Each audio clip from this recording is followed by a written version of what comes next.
આખા વિશ્વમાં યુદ્ધનો માહોલ છે. 3 દેશો લડી રહ્યા છે, 4 દેશો લડી રહ્યા છે, અનેક દેશો એકબીજાની સામે લડી રહ્યા છે. એની સીધી અસર જે દેશનું મુંબઈ પછીનું કહી શકાય આર્થિક કેપિટલ કહી શકીએ આપણે, કારણ કે ત્યાં માથાદીઠ આખા દેશમાં સૌથી વધારે આવક છે સુરતની. પર કેપિટા ઇન્કમ સુરતની સૌથી વધારે આખા ભારતમાં છે અને અમદાવાદનો 7મો નંબર આવે છે માથાદીઠ આવકમાં. એ હિસાબે આપણે ગણતરી કરીએ તો એ આર્થિક કેપિટલ છે અને ત્યાં અત્યારે આર્થિક અરાજકતા જોવા મળી રહી છે યુદ્ધના કારણે. આ અરાજકતામાં ઘણા બધા ઉદ્યોગો બંધ પણ થયા છે અને ત્યાં હિજરત પણ રોજ કામદારો સુરત સિટી છોડીને જઈ રહ્યા છે. જોકે આમ તો સુરતને અને હિજરતને ઘણું જોડાયેલું છે, વારંવાર હિજરત થાય છે. પ્લેગથી લઈને, પૂરથી લઈને, કોરોનાથી લઈને ઘણા બધા હિજરતના પ્રસંગો આવ્યા છે. તો આ અત્યારે ફરી એકવાર હિજરત થઈ છે, કારણ કે 4.5 લાખ રૂપિયા દરેક માથાદીઠ આવક સુરતની છે. ત્યાં આવી અરાજકતા થઈ રહી છે અને ઈરાનમાં મિસાઇલો ફેંકાય છે, ઇઝરાયલમાં ફેંકાય છે, પણ એની સીધી અસર, એ મિસાઇલોની સીધી અસર સુરત ઉપર થઈ રહી છે. એના ઘણા બધા કારણો છે. ટેક્સટાઇલ ઇન્ડસ્ટ્રી છે, કેમિકલ છે, એગ્રો ફૂડની ઘણી સારી ઇન્ડસ્ટ્રીઝ છે, રેસ્ટોરન્ટ, હોટેલ તો છે જ, એમાં તો કોઈ સવાલ નથી. લગભગ 1 લાખની આસપાસ હોટેલ અને રેસ્ટોરન્ટ સુરતમાં છે. તો એ બધી છે, ત્યાં બેકરી છે અને પીજી પણ એટલા મોટા પ્રમાણમાં ચાલે છે. અને આમ એની અસર જે ગેસની સૌથી વધારે ગેસ સપ્લાય બંધ થવાના કારણે અસર થઈ છે. ટેક્સટાઇલ ઇન્ડસ્ટ્રી જે ફેબ્રિક હીટિંગ જે છે એમાં એલપીજી વપરાય છે, એલપીજી સિલિન્ડર વપરાય છે, તો ત્યાં પણ સૌથી વધારે અસર થઈ છે.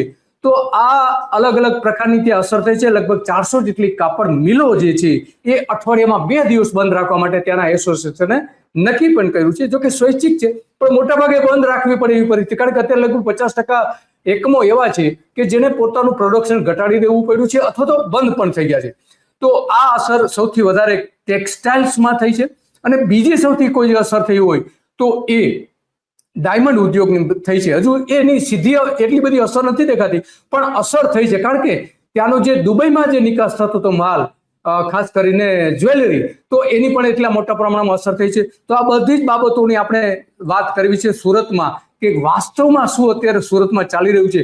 આ તો ઉપર છેલ્લી આપણે જે વિગતો, જે ન્યૂઝ અલગ સમાચારોમાં છપાયા છે, ટીવીમાં જે અલગ ન્યૂઝ આવેલા છે, એની આપણે બ્રીફિંગ આપી, પણ આપણે વાસ્તવિકતા ત્યાં શું છે એ આપણે ત્યાં વાત, કિરીટભાઈ આપણી સાથે વાત કરશે. કિરીટભાઈ, શું પરિસ્થિતિ છે સુરતની, એ થોડી વાત કરશો? જી નમસ્કાર દર્શક મિત્રો. નમસ્કાર સાહેબ. નમસ્તે. જી સુરત શહેરની અંદર અત્યારે અમારા મુખ્ય ગણાતા ટેક્સટાઇલ અને ડાયમંડ ઇન્ડસ્ટ્રી ઉપર આ યુદ્ધની અસર સૌથી વધારે પડી છે. આ યુદ્ધની અસર વધારે પડવાનું કારણ એ છે કે ખાસ કરીને ગેસનો ઉપયોગ અમારે ત્યાં ડાઇંગ હાઉસની અંદર થાય છે હીટ માટે. તો ગેસ સપ્લાય જે છે એની ચેઇન ખોરવાય છે. એની સાથે કોલસો પણ વપરાય છે અમુક ડાઇંગ હાઉસમાં. 400 થી વધારે ડાઇંગ મિલ છે અમારે ત્યાં. અને એ જે ડાઇંગ હાઉસો છે એના અંદર આ હીટનો જે એનર્જીનો પ્રોબ્લેમ ઉભો થતા ત્યાં એક કાપ મૂકવામાં આવ્યો છે પ્રોડક્શનનો. બીજું, પાવરલૂમ્સ યુનિટોની અંદર પણ ગેસનો વપરાશ થાય છે યાર્નને સ્ટીમ કરવા માટે. મેનમેડ ફાઈબર સૌથી વધારે સુરતની અંદર વપરાય છે. એક અંદાજ એવો છે સાહેબ કે પર ડે ડેઈલી સુરતની અંદર 4.5 કરોડ મીટર કપડું બને છે. 4.5 કરોડ મીટર કપડું દરરોજ 24 કલાકમાં બને છે. હવે એની જે સપ્લાય ચેઇન છે, યાર્નની અંદર પણ એનર્જીનો ઉપયોગ થાય છે, તો એમાં પણ એ પ્રોબ્લેમ આવ્યો છે. બીજું કે ડાયમંડ ઇન્ડસ્ટ્રી ઉપરથી અમેરિકાએ ટેરિફ લઈ લીધો છે. ડાયમંડ જ્વેલરી અને રફ ડાયમંડ અને જે અહીંયાથી આપણે જે તૈયાર ડાયમંડ એક્સપોર્ટ કરતા હતા એના ઉપરથી ટેરિફમાં ઘટાડો કરવામાં આવ્યો, શૂન્ય કરી દીધો છે. તો અમેરિકા જે છે એ આપણે ત્યાંથી 40% જેટલા તૈયાર ડાયમંડ અને જ્વેલરી 40% જેટલું અમેરિકામાં જતું હતું. હવે ટેરિફ તો શૂન્ય થઈ ગયો, પણ એનો બેનિફિટ, એનો જે કોળીઓ છે એ મોઢા ઉપર આવે હીરા ઉદ્યોગકારોને, એ પહેલા છીનવાઈ ગયો છે યુદ્ધના કારણે. કેમ કે મોટાભાગનો વેપાર દુબઈ થઈને ચાલે છે આપણો.